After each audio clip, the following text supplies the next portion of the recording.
ایک دفعہ کا ذکر ہے کہ شہر ایران میں ایک لکڑہارا رہتا تھا جو بہت غریب تھا۔ وہ لکڑیاں بیچ کر اپنا اور اپنے بال بچوں کا گزارا کیا کرتا تھا۔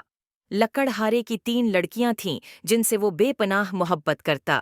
ایک دفعہ ایران میں شدید قحط سالی آئی جس سے لکڑہارا اور اس کی بیوی موت کا نشانہ بنے، جبکہ لکڑہارے کی تینوں لڑکیاں بے بسی اور لاچاری کا شکار تھیں۔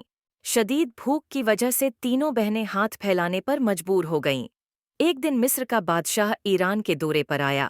تینوں لڑکیوں کی حالت مصر کے بادشاہ کے کان میں پڑی۔ بادشاہ بہت ظالم تھا۔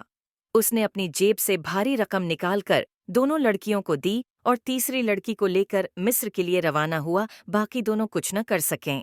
محل پہنچتے ہی بادشاہ نے لڑکی کو لے کر ایک کمرے میں قید کر لیا۔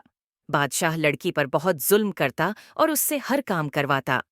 لڑکی بادشاہ کے ہر کام کرتی اور کام ختم کرنے کے بعد نماز کے لیے چلی جاتی۔ ہر نماز کے بعد خدا سے دعا کرتی کہ اس ظالم بادشاہ سے اسے نجات مل جائے۔ ایک دن لڑکی سارے کام ختم کرنے کے بعد نماز کے لیے بیٹھی اور روتے ہوئے دعا مانگنے لگی۔ بادشاہ رونے کی آواز سن کر اپنے کمرے سے باہر نکلا اور دیکھنے لگا کہ لڑکی شدید روتے ہوئے خدا سے دعا مانگ رہی ہے، تو اپنے کمرے کی طرف چلا گیا۔ جب صبح بیدار ہوا تو لڑکی کو بلایا۔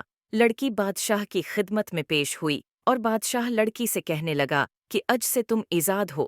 لڑکی بادشاہ کے یہ الفاظ سن کر بے حد خوش ہوئی اور بادشاہ کے چنگل سے آزاد ہو گئی۔ نماز کی طاقت سے بڑی کوئی طاقت نہیں، کیونکہ نماز پڑھنے سے اللہ مدد فرماتا ہے۔